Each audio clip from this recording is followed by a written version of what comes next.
What's next? This is a question we're all having to ask and answer more frequently. I'm Jenny Blake, your host of the Pivot Podcast and author of Pivot, The Only Move That Matters Is Your Next One. For show notes from this episode, visit pivotmethod.com/podcast. If change is the only constant, then let's get better at it. Here we go.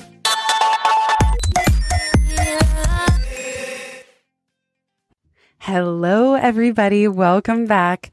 I am deeply honored and blown away to have today's guest, Fred Kofman, here with me on the Pivot Podcast. Fred doesn't even know this, but he changed my life. I went through, when I first started working at Google, I was fortunate enough to work under Sheryl Sandberg's umbrella of the organization in online sales and operations. And although I wasn't reporting directly to Sheryl, I got to go through a leadership program through a company called Excellent, which Fred started, and based on a book called Conscious Business. This training changed my life in so many ways. It taught me, for the first time, principles like player versus victim mentality, total responsibility and ownership. After this training, I really try to avoid saying I'll try as a commitment to anything. It's either yes, no, or renegotiate. I learned not to say, sorry, I was late, there was traffic, but rather, sorry, I was late, there was traffic, and I didn't get up early enough, or I didn't leave early enough. But the biggest influence was that I got a coaching session through this program. And for the first time in my life, my coach, Eric, asked me, what is your life purpose? And when I told him I wanted to help others, he said, well, who? I said, maybe young professionals who feel a little lost and lonely in their career or a little confused. And he said, I normally don't advise this, but maybe you want to go to a coach training program or orientation like me. And so because of that advice, because of Excellent, I went to CTI's coach training. I became a career coach. I started Life After College, my first website, which became my first book. I created Google's global career guru program that's still in place today, 10 years later.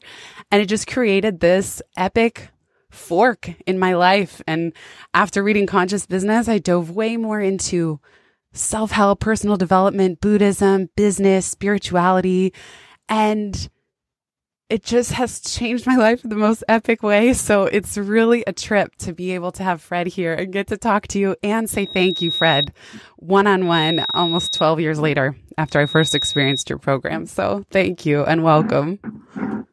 Wow. Oh, thank you so much. I mean, I'm blown away right now. I didn't know all this, Jenny. I'm very grateful to be here with you. But I'd like to adjust one of the things you said. The principle of absolute responsibility cuts both ways. It's true that when you're late, you have to take responsibility saying, I did not get up early enough. But when you do something phenomenal, like you just described, don't credit the book. It wasn't the book, and it wasn't Eric, and it wasn't the course. It was you. You also need to take credit for that. So I tell people, look, if you don't learn anything, don't blame me. But if you learn a lot, don't credit me either. You're coming to the gym. The course or any conversation, it's like a gym that is available for you to do your practice and grow.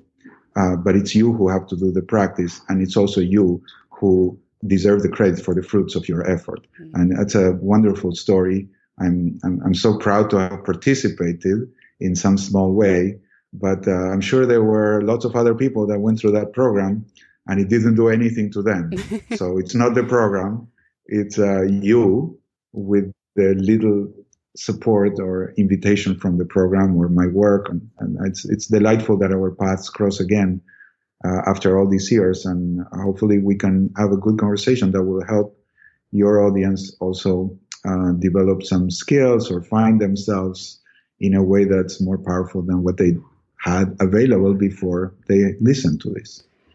So well said, Fred. Thank you. And yeah, it really is humbling. And it's true that not only to also take credit and responsibility when things go well, but of how many people shone that light. So you with your book, Conscious Business, Cheryl making the decision to bring this concept and this type of culture to Google, Eric, everything along the way.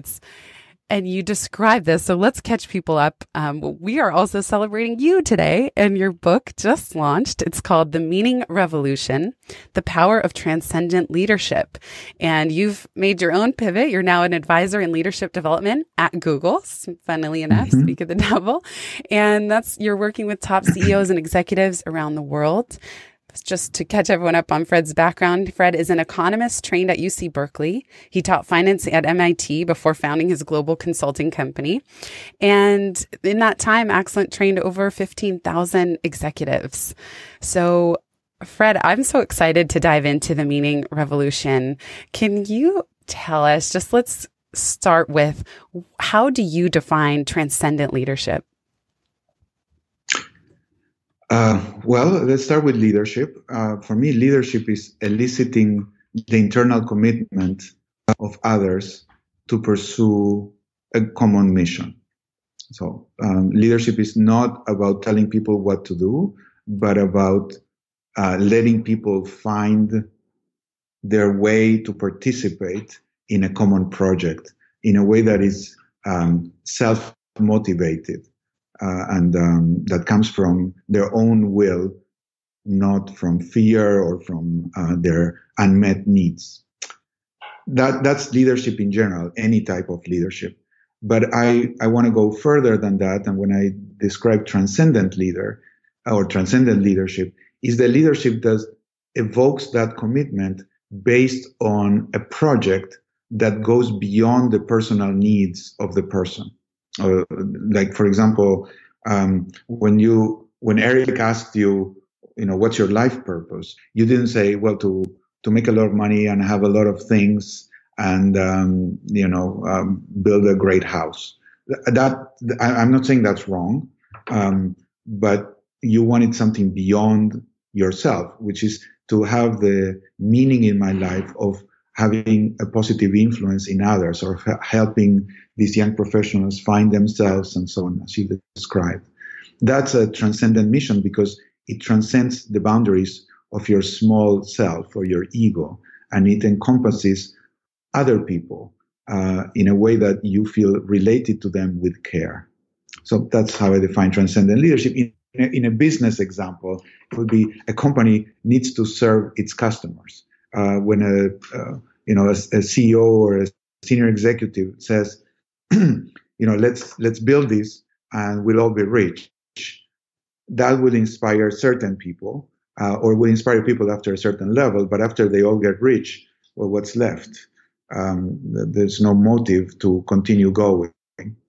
If a leader inspires people or invites people to join a project that will make other people's lives better, then that goes way beyond what people can get for themselves immediately, and it connects them to a much larger community in a way that's meaningful.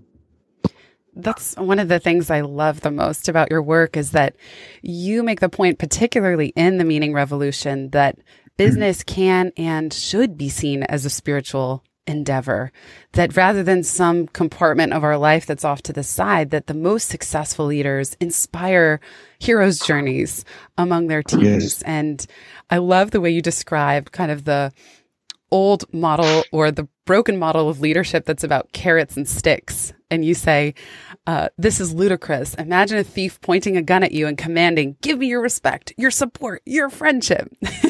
And yes. It's so true when you put it that way that, like, of course, that's not going to work.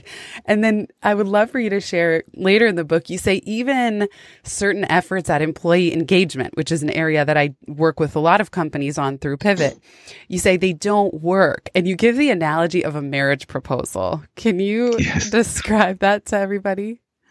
Yeah, well, imagine if I came to you, Jenny, and say, Jenny, I'd like to marry you. And you say, why? Why would you like to? And I say, well, because, I read the statistic that married men live 5 years longer than unmarried men. I mean, this just do it real. What would you think of me? If Right. I told you, I mean, literally, if I just said that to you, And if you what said what, what like, would be your thought? and if you said like male engagement in society is low, so let's get married, you know, like, Yeah, exactly. yeah, I'd be like, you're crazy. What's in it for me? You know, why? That's no Yes, incentive. Yeah. exactly. It would be like the story of the thief, that we were discussing. That instead of pointing a gun at you, saying, "Love me, and I'll pay you $100,000," and be like, well, that's prostitution. That's not love. You can't buy love. You can buy sexual services or a pretense, but you can't buy love. And that's the problem of many of these engagement programs, that they say, okay, we're going to give people a lot of goodies, and then they'll be committed, and that's just not the way it goes. And if people ask the managers, and they are asking implicitly, why do you want to engage us? And the implicit answer is, because if you're engaged, you're going to be more productive and we're going to make more money. That seems disrespectful. That seems abusive, manipulative. Just like the guy that says, I want to marry you because I feel lonely, or I feel that, my health is going to improve if you take care of me. It's like, oh, really? So as you said, what's in it for me? Why would I want to marry you? The question is not why do you want to marry me, but why would I want to marry you? What's in it for me? And that's a much harder question that most companies don't have a good answer for, because most leaders have not thought about that, because they think, oh, well, I'm paying you. That's enough. So shut up and keep rowing. Like, oh, really? I'm not a slave. I mean, you're going to get the minimum effort that I need to spend for you not to fire me, which is true. And it's like a thief is going to get the minimum level of collaboration from me that I need for him or her not to shoot me. But that's it. There's no discretionary effort. There's no creativity. There's no intelligence. There's no commitment. There's no flexibility. There's nothing that is discretionary is going to come out of a coercive situation. It's interesting that there is this gap, because I think a lot of those leaders would say that they're well-intentioned. Like, of course, I want my employees to be happy. And I wonder if you have any thoughts on how this relates to the burnout conversation as well, where let's say employees are giving so much to the organization and the company says, oh, we want to make sure you don't burn out. Here, we'll create meditation classes and rooms, but that there still seems to be a gap between leaders caring and again, maybe partly for these more the thief type reasons. Yeah. And then partly exactly. out of care as well. But there's this gap remains. And so I'm curious to hear your thoughts on that. Well, Jenny, there's a very corrupting influence on everybody in every human's life. And that's the desire to achieve the goal without committing to the practice. So I remember, and I wrote in the book, when I wanted to run a marathon, and I went to a personal trainer and I said, hey, I want to run a marathon. I said, everybody wants to run a marathon. The question is, do you want to get up at 5 a.m. to train every day? And I was blown away. It's like, of course. I mean, if I never thought of the practice. The practice is something I had to do to run a marathon, but I would do it begrudgingly. And he was saying, no, love the practice. You have to fall in love with the process, not the outcome. The outcome is cheap. That's, of course, everybody falls in love with the outcome, but that's corrupting, because then you want the outcome without the process. Like, I want to lose weight, give me a pill, or I want to be healthy, so just operate on me. And most of the problems are behavioral. I mean, I'm not denying that in some situations it's necessary to take a pill or to have surgery, but the vast majority of diseases that afflict us are behavioral diseases. They are related to diet, smoking, not sleeping, drinking, lack of exercise, whatever, lack of self-care. So if I go to a company and say, what do you want? I want to engage my employees. It's like, okay, that's nice, but what are you willing to do? Do you want to do what it takes to engage the employees? And it's not giving them pills to make them happy or giving them goodies to make them happy. It's a lot deeper than that. And that's the kind of the hard challenge that every leader has. That it seems obvious what's the right way to run the organization. What it's not obvious is what are the practices that you have to do day in and day out as a life commitment that are going to yield those ways of managing and leading. Just think of a diet. It's the easiest example. Reading the book of diet is the easy part. I mean, you need to know what to do, and of course, but you want a diet. Just stop eating sugar and eat healthy fats. That's it. Sugar, starches, flours, rice. Stop all that and eat healthy fats and a small amount of protein. That's it. I mean, of course, you can write hundreds of pages, but that's the beginning. Now, that's a non-starter for 99% of humanity. It's like, what? I mean, no bread? Are you crazy? I mean, right. I want my donuts. It's like, okay, then have them, but don't complain when you don't lose weight. It's just you have. Oh no, but I want to lose weight. The question is not whether you want. Everybody wants to lose weight. The question is, do you want to stop eating that which prevents you from losing weight? And most people in leadership are just not willing to do what it takes to become a source of inspiration, to connect with people with care, with love, with understanding, invite them to join a common mission. And that doesn't mean being, I would say, nice. I write in the book, I disagree with the idea of servant leadership, that the leader is in service of the people. For me, the leader is in service, as everybody else, in service of the mission. And there are some missions that will require sacrifices. In the extreme, it could be the sacrifice of my own life, there are things I would die for. And there are things that, if you're in my team, I would tell people, if this happens, then we're going to die for this. And if you don't want that, then this would not be a good place for you to go. It's like a plane. This plane is going to Florida. If you don't want to go to Florida, this would be an excellent time to deplane because we are going there. And I would tell people that, and then whoever wants can join. But that doesn't mean you come here and it's guaranteed you'll have a good time. Without making it so dramatic, there are companies or jobs where you have to say, look, there's some risks to this job, and there's the need to work long hours and be exposed to these risks. Are you willing to do this? Is this important enough, or is this aligned with your life mission in a way that you would be willing to accept these risks as a part of your commitment? And if the person says yes, then that's wonderful. And if they say no, then this is not a suitable agreement for both of us. I like how you encourage leaders to describe the company mission in a way that would make their children proud if they told their friends at school. How did you arrive at the children proud benchmark of this mission?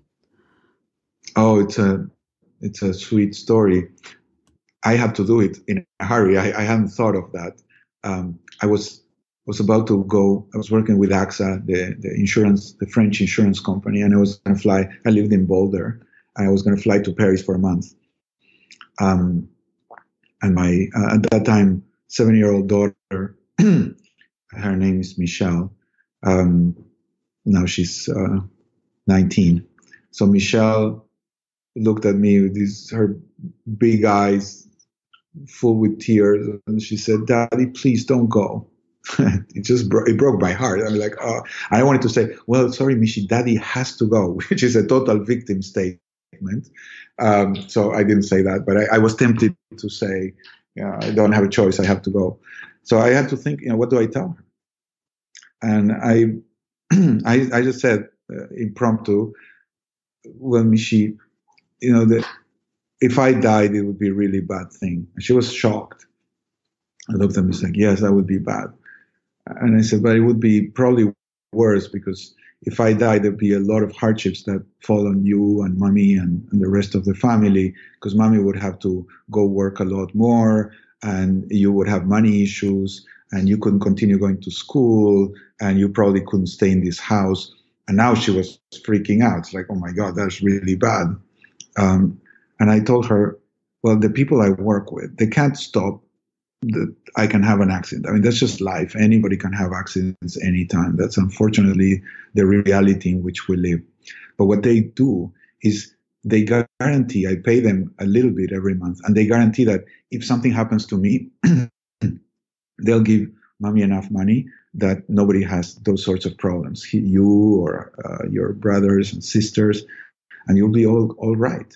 And that's a beautiful thing, because these people allow me and a lot of parents like me to take care of their loved ones even after they die. And it's just an amazing superpower that we have to love people beyond their physical existence and take care of them. And that's thanks to them. That's what they do. And she just literally said, "Go, daddy, go." She pushed me. It's like, "Go, daddy, go." And I was like so proud. And I don't even work for AXA. I mean, I was just a consultant, but I felt so proud to participate in that. And then, of course, I got to France and I told them the story. They said, "Oh, you should be selling insurance." That was you should be selling life insurance.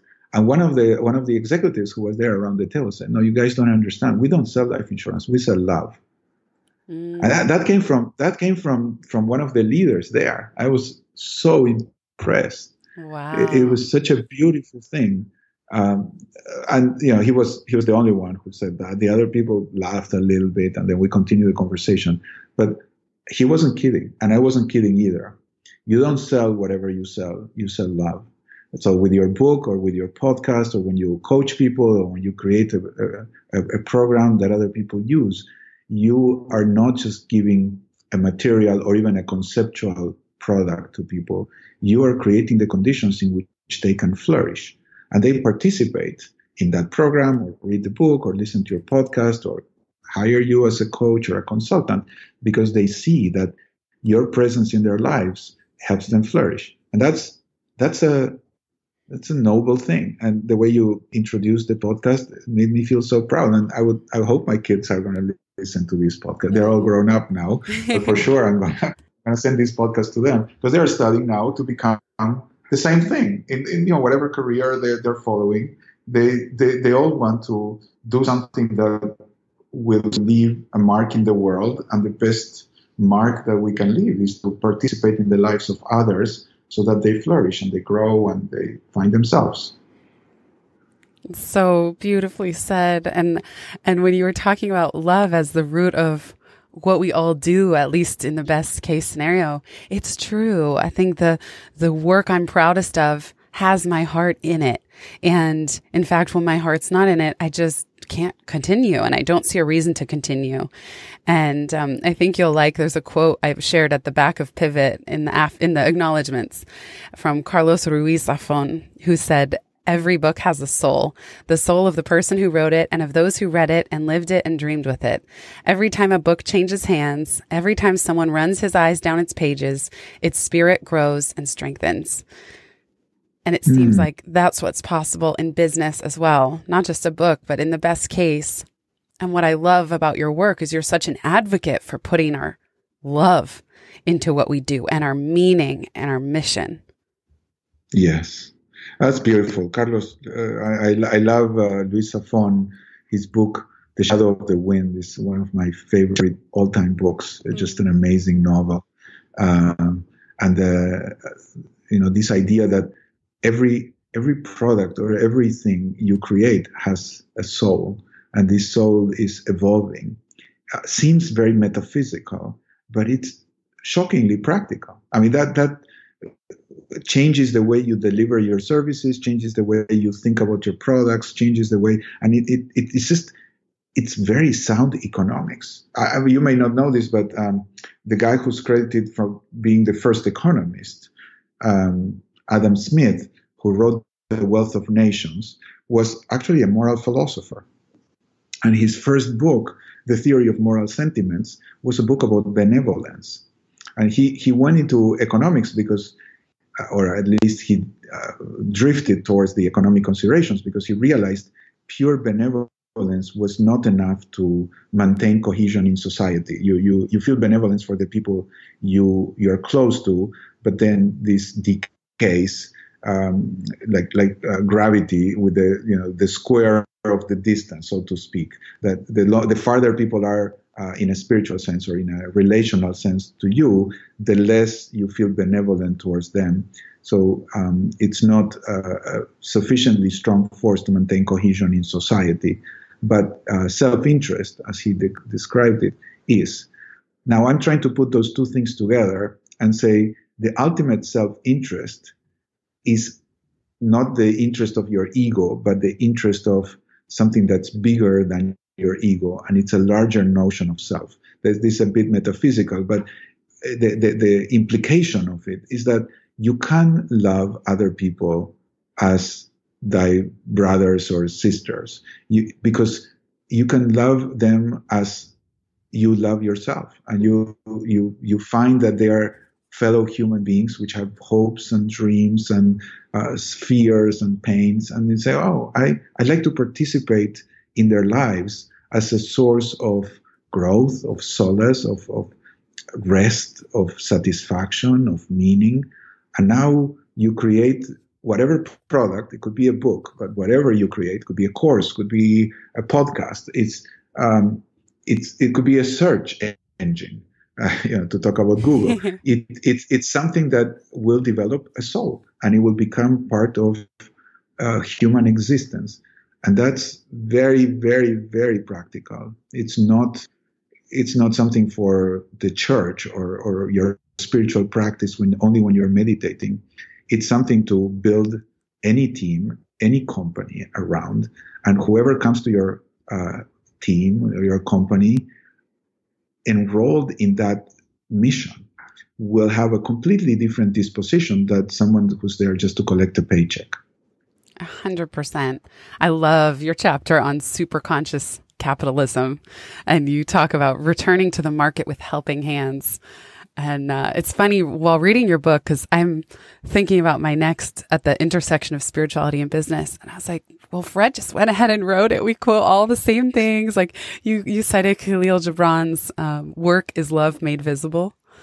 And I just love what you described, and even how you're saying this is practical. It doesn't just have to be about self-interest, nor does it have to mean that we can't love each other and bring in this is what I think the gap that you're bridging is, that what might have been considered metaphysical in the past, especially as it relates to a traditional business book, you are putting front and center.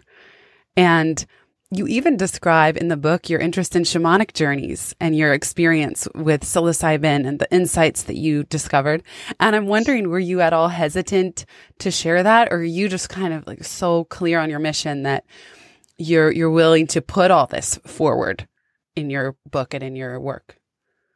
Well, I was conflicted about it, not about what I did, but about sharing it so widely. And then a lot of people, friends, editors, it's like almost unanimously were against it. This is too exposed. Yeah, against sharing so it. Yes. It's too exposed. And it is a sort of sacrifice. But I have to say I was very inspired by the book Waking Up, Sam Harris, who wrote a book on meditation. And because he's so iconoclastic and he's considered, the anti-religious extremist, and yet he wrote this fantastic book about neuroscience and meditation and spiritual practice, but spiritual in a different way, not in a religious, the traditional religious way, but more in a personal, introspective, and transcendence way. And he says it all started with taking MDMA, ecstasy. And he tells about that experience. And he's like, wow, this guy has guts. And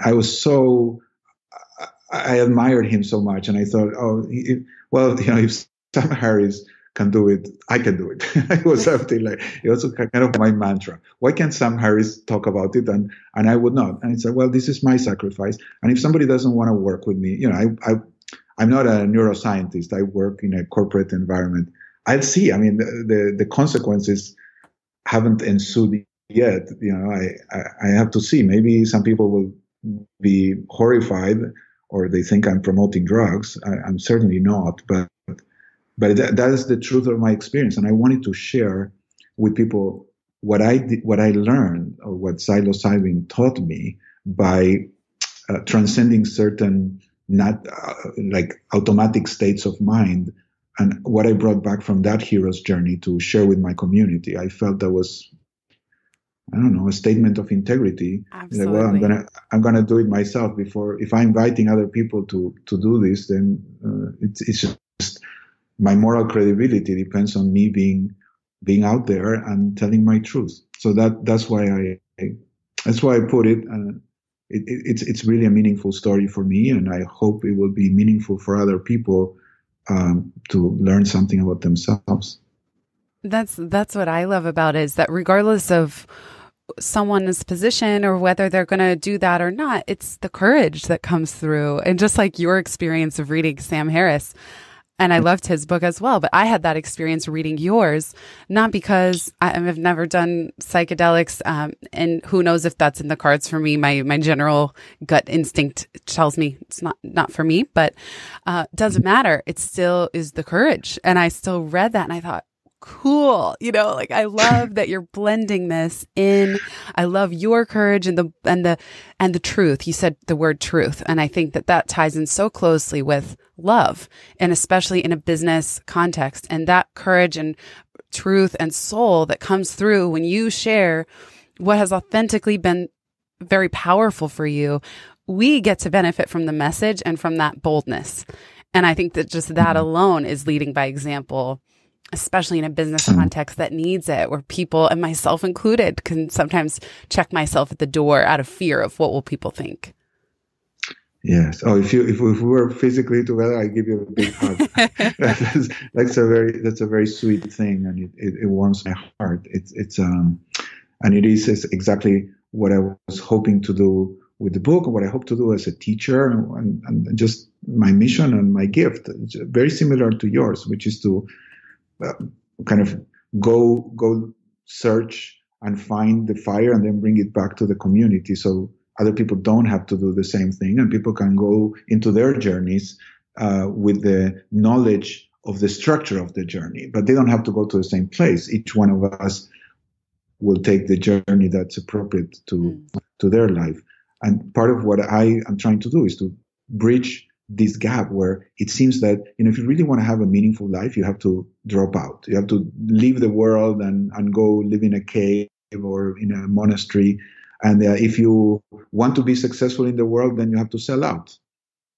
And you have to lose your soul and just be a regular, how would you say, somebody that is greedy and is trying to achieve material success without scruples. And I think both it's a false polarity, it's wrong. And there's a way to define love, which is very, very practical. It's a commitment. It's not a heart feeling only. In fact, you can have this commitment without feeling it. It's just something you do because you know that's the right thing to do. And it's a commitment to support the evolution and the well-being of others. So this is a very impersonal notion of love, and it's called agape in Greek, and it's the love, the charitable love, or the love that in the Greek translation of the Bible is the word Jesus is supposed to have used. Not the love like love your enemies in a way that they're family members or the way you love your spouse, but love your enemies as, commit to support their evolution and their wellness, and may they grow out of their fear and their rage and the hatred that perhaps is guiding them to do nasty things. And that's true not just in Christianity, but every wise tradition will have something like that. So why can't we have that for business? And say, if we go to the marketplace with the intention to help others, with this agape love, that's how we are going to accomplish just beautiful things that we couldn't accomplish otherwise. And if you are looking for a career and you're thinking, what do I want to do? Well, the question, what's going to make your heart sing, and where do you want to go to contribute to the growth and well-being of others? And then you start seeing the company not as a place you work for, but actually as a platform that works for you. This is a radical shift. It's like I don't work for Google. Google works for me.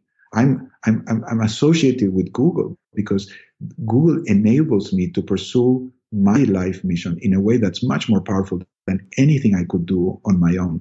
And when I work with LinkedIn and I gave my gift through them, to them, and through them, I felt the same. It's like this is a beautiful opportunity that they are giving me to support humanity in a way that's way bigger than anything I could do on my own. And I'm infinitely grateful for that. I'm still affiliated with the LinkedIn. I love those guys, and I would help them any way I can. And I'm still, talking to them and all that. So there's no, I don't know, there's no sense of, oh, they're abusing me or they're making money with me. Oh, it's exactly the opposite. It's what a blessing that people like Reid Hoffman and Jeff Weiner have developed. Reid is the founder of LinkedIn, and Jeff, the CEO, have created this kind of platform that helps so many people develop their careers, find jobs, connect with other professionals, and that they give me a chance to be a part of it. I will forever be grateful.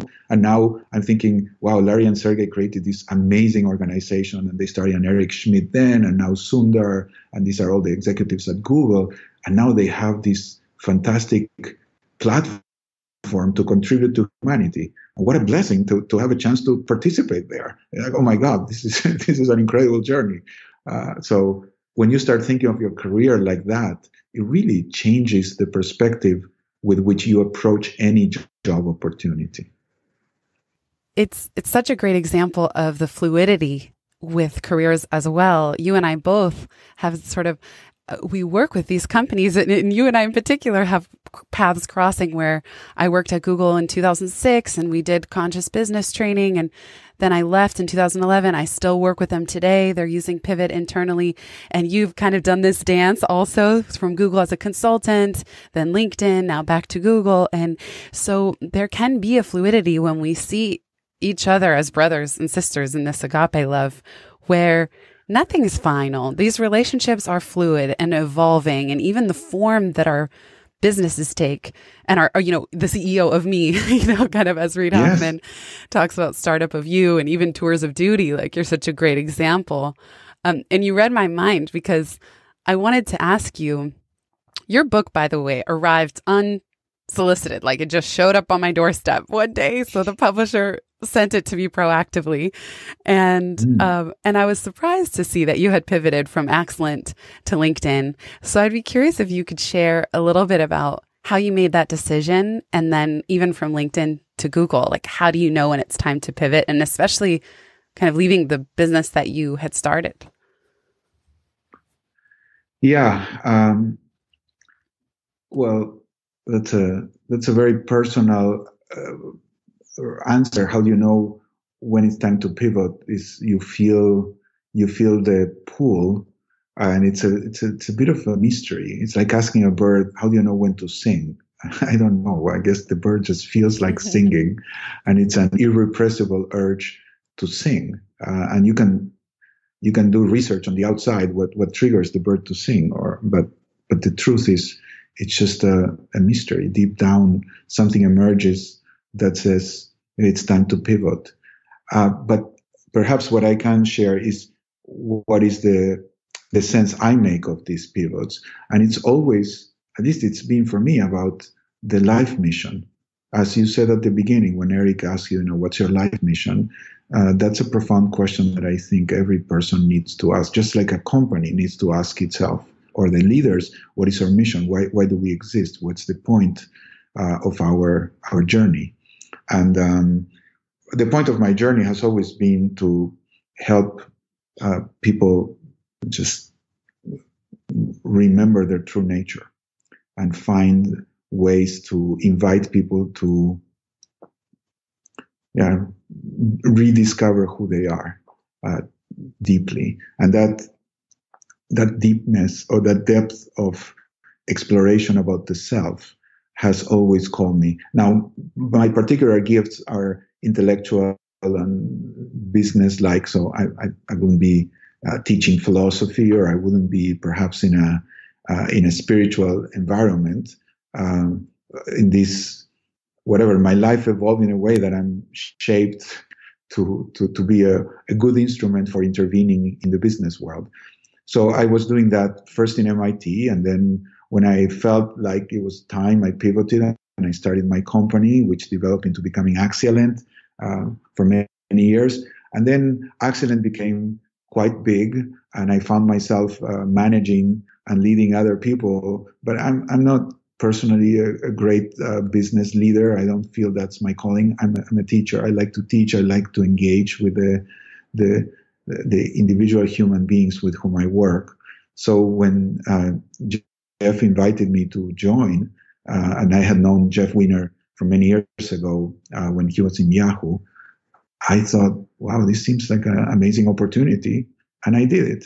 And after 5 years at LinkedIn and giving my gift and working with all their leaders, people have very long tenures in LinkedIn. So most of the senior leaders have been there for the 5 years that I had been there. I just felt, they learned everything that I can share with them. I can stay around, and it is very loving, and they all wanted to just have me stay. And I said, like, we can be friends and I'm available and we can do something. But the truth is, if I were the owner of LinkedIn, I wouldn't hire someone like me at this point, because I've given my gift and you have received it and you have taken it to a place where it's just fun to be around, but I don't think I can contribute that much more. Mm. And yeah, they agreed. So it was a very friendly transition to this new mode.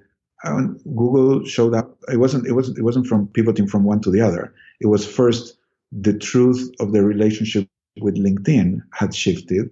And as I opened myself to, well, what am I going to do next? I thought I was going to be more of a consultant to many companies.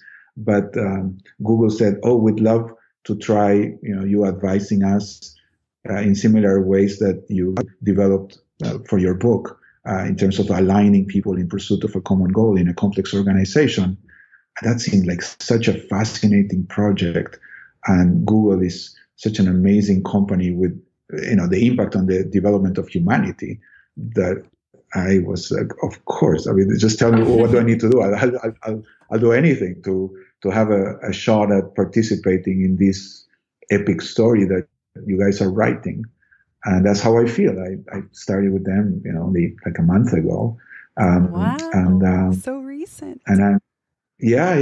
It's very recent. And it was completely, synchronistic. It wasn't, it wasn't like a long conversation or anything. It just happened. So that tells me it was a good thing. And I am ecstatic about it. I'm still learning. But the guidance of the mission is what has, in a sense, unfolded with all these, or through all these smaller decisions. I love the synchronicity and the timing, even with your book launching and the Google opportunity. It's always amazing to see how these things seem to come out of nowhere, and then they make perfect sense somehow once it's in front of you. Yes. And so fascinating to me, because when I started at Google in 2006, there was about 6,000 employees. And so in a fascinating way, you and Conscious Business planted so many seeds. And I know many of the people, I was in a training function, training thousands of people. Many of them are still there today. So it's interesting that you're diving back in and you have these like trailblazers and people who will already know some of the culture that has.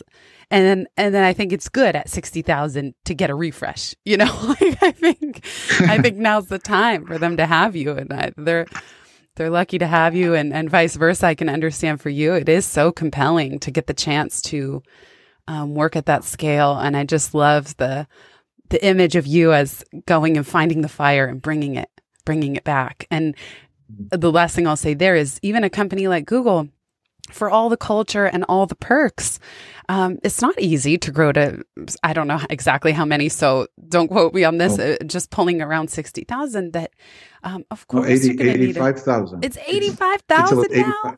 85,000 people, yeah. God. And expecting to be 100,000 very soon. That's Really wild. So yeah, what a fascinating time. Fred, I could talk to you all day, but I know you're busy launching your book. So, wow, before I officially close, I would love if you could give listeners, I always like to leave them with one practical, actionable thing that they can try or practice. What would you have them do? You already said it. Ask yourself, what's your life mission? And then start planning your activities in a very fluid way in support of that life mission. And the only thing you need is a next step.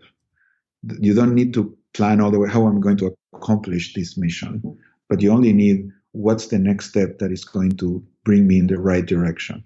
But you need to know the last step, which is this is my life mission, and the first step. Don't worry about the rest of the process. Wonderful. Fred, thank you so much for your time today. This is a dream. I didn't even dare to dream that I would get to talk to you in person, and thank you. And thank you. May I be a testament of the soul of your work and carrying it forward, and just that you don't even know the extent of your reach and influence. And your work has been with me for over 12 years and will continue to be. And I'm just so excited for the meaning revolution. So those of you listening, please don't miss out on this book or Fred's work. Go to Amazon or wherever you get your books and check out The Meaning Revolution, The Power of Transcendent Leadership. Thank you, Fred. Thank you, Jenny. It's been an honor really to see how you're creating your soul imprint in such a beautiful way.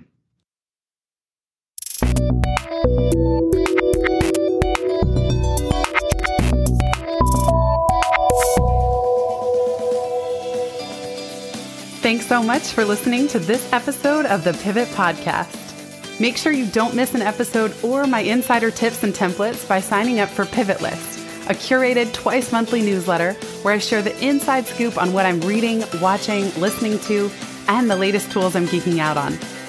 Sign up at pivotmethod.com/pivotlist. Get show notes from this episode at pivotmethod.com/podcast and connect with me on Twitter at Jenny_Blake. Remember, build first, then your courage will follow. Hasn't it always?